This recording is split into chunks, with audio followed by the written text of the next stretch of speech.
बिस्मिल्लाहिर्रहमानिर्रहीम, अस्सलाम वालेकुम। मैं अपने तमाम व्यूअर्स को अपने इस चैनल पर खुश आमदीद कहता हूँ और उम्मीद करता हूँ आप सब खैरियत से होंगे। व्यूअर्स, प्रोबेबिलिटी करने के लिए ज़रूरी है कि सेट थ्योरी के कॉन्सेप्ट अच्छी तरह से क्लियर हों, तो मैं इस वीडियो में सेट थ्योरी के हवाले से 3 अहम टॉपिक्स क्लियर करवाऊँगा। नंबर 1 पे set, number 2 important terms. Viewers, ये वो टर्म्स होंगी जो सेट थ्योरी में बार बार इस्तेमाल होती हैं, और नंबर 3 पे है यूनिवर्सल सेट। तो चलते हैं व्यूअर्स, हम सबसे पहले सेट की डेफिनेशन क्लियर करते हैं। तो मैं अपने नए व्यूअर्स से रिक्वेस्ट करूंगा वो मेरे चैनल को सब्सक्राइब कर लें और बेल आइकन को भी ज़रूर प्रेस कर लें ताकि आपको इजी स्टैट्स के नोटिफिकेशन वक्त पर मिल सके। तो चलते हैं व्यूअर्स, सबसे पहले हम इसकी डेफिनेशन क्लियर करते हैं। A set is well defined collection of distinct objects. वाज़िया अशिया के मजमूए को सेट कहते हैं। बहुत आसान सी डेफिनेशन है व्यूअर्स, इसको आप अच्छी तरह से याद कर लें। वाज़िया अशिया के मजमूए को हमेशा सेट कहा जाता है, जैसा कि ग्रुप ऑफ स्टूडेंट या बुक्स इन ना लाइब्रेरी। ये बहुत आसान सी एग्जांपल्स हैं, इसको व्यूअर्स आप अच्छी तरह से ज़हननशीन कर लें। अब हम नेक्स्ट चलते हैं। Sets is usually noted by capital letter such as ABC। Sets को हमेशा कैपिटल लेटर से रिप्रेजेंट किया जाता है, जैसा कि आपकी स्क्रीन पे आपको नज़र आ रहा होगा। A, यहाँ पे देखें आप व्यूअर्स, इस तरह B, तो ये हमेशा कैपिटल लेटर से लिखा जाता है।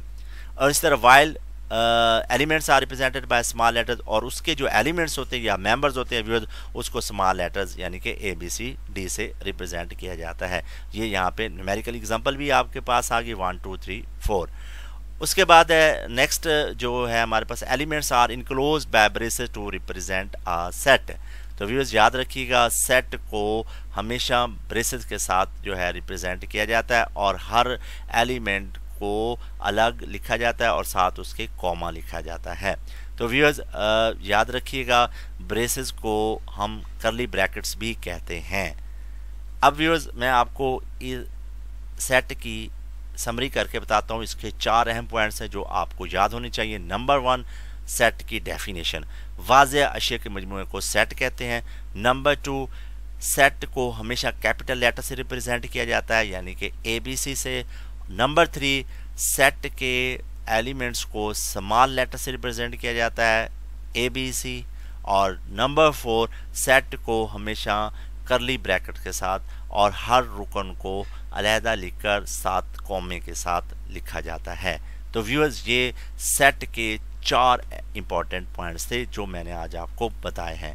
अब हम चलते हैं नेक्स्ट टर्म्स डिस्कस कर लेते हैं।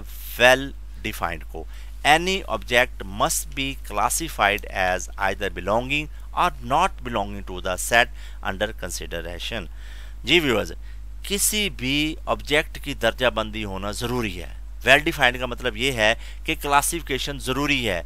यहाँ पे हम ऑब्जेक्ट्स को तरतीब के साथ भी लिखेंगे और उनकी ग्रुपिंग भी ज़रूरी है। उससे ये फ़ायदा होता है कि वो जो ऑब्जेक्ट है, वो जो ज़ेरे गौर जो अंडर कंसिडरेशन सेट है, उससे वो ताल्लुक़ रखती है या नहीं। इसका मतलब होता है वेल डिफाइंड। अब हम चलते हैं नेक्स्ट, डिस्टिंक्ट। इसको उर्दू में कहते हैं मुख्तलिफ या अलग। Each object must appear only once. याद रखिएगा व्यूअर्स, सेट के अंदर एक ऑब्जेक्ट सिर्फ एक मरतबा ही आएगी, 2 मरतबा नहीं आती। डिस्टिंक्ट का मतलब ये होता है, याद रखना है व्यूअर्स, कि सेट के अंदर जो ऑब्जेक्ट होगी वो सिर्फ एक दफ़ा ही अपीयर होगी। नंबर 3 पे है element. The objects making up a set. जो ऑब्जेक्ट्स सेट बनाती हैं उसे हम कहते हैं एलिमेंट। इसका दूसरा नाम है मेंबर। अब नंबर 4 टर्म है N of A। जी व्यूअर्स, इसको हम कैसे पढ़ेंगे? Number of elements in set A। जो सेट A होगा उसके जितने भी एलिमेंट्स होंगे उसको हम रिप्रेजेंट करने के लिए हम N of A इस्तेमाल करते हैं। अगर व्यूअर्स आपने सेट को B से रिप्रेजेंट किया है तो आप लिखेंगे N of B। अगर आपने सेट को C से रिप्रेजेंट किया है तो आप लिखेंगे N of C। नंबर 5 पे है एप्सिलॉन। इसका हम कैसे रीड करते हैं? बिलोंग्स टू, उर्दू में कहते हैं रुकन। और नंबर 6 पे है व्यूअर्स एप्सिलॉन।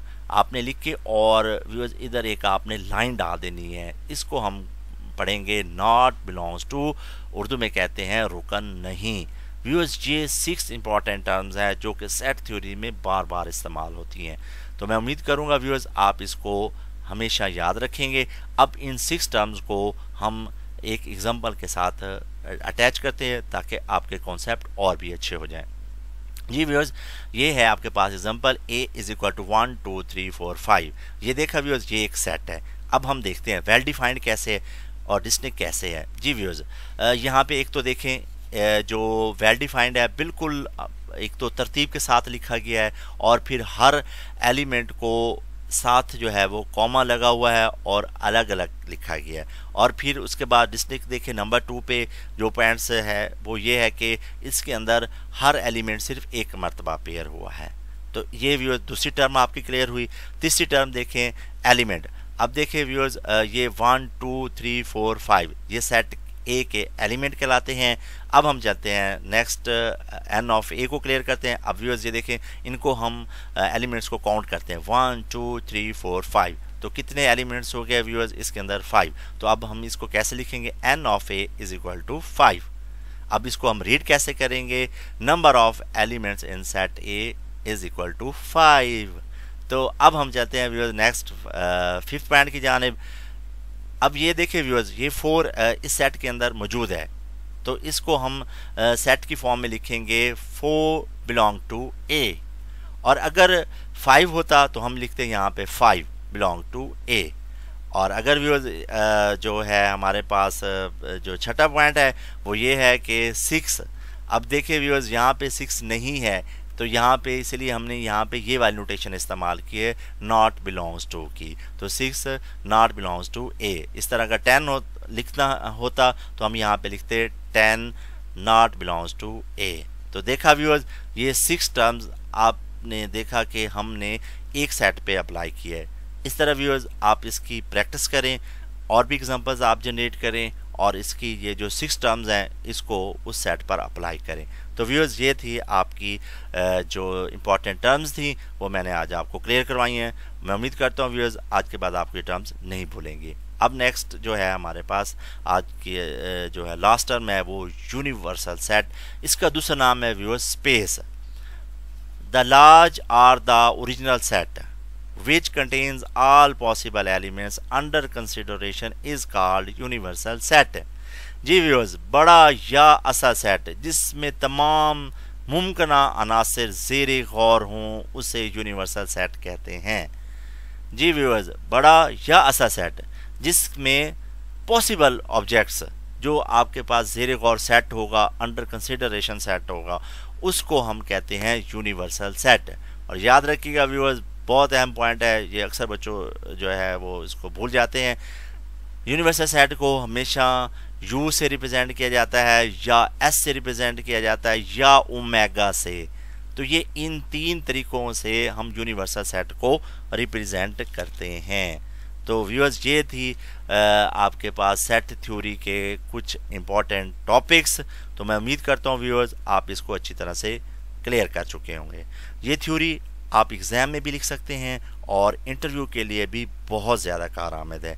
अगर आपको मेरी ये वीडियो अच्छी लगी है तो ज़रूर लाइक कीजिएगा और शेयर भी करें ताकि दूसरों को भी फ़ायदा हो। Thanks for watching. मिलते हैं अगली वीडियो में, तब तक अपना बहुत सारा ख्याल रखिएगा। अल्लाह हाफिज़।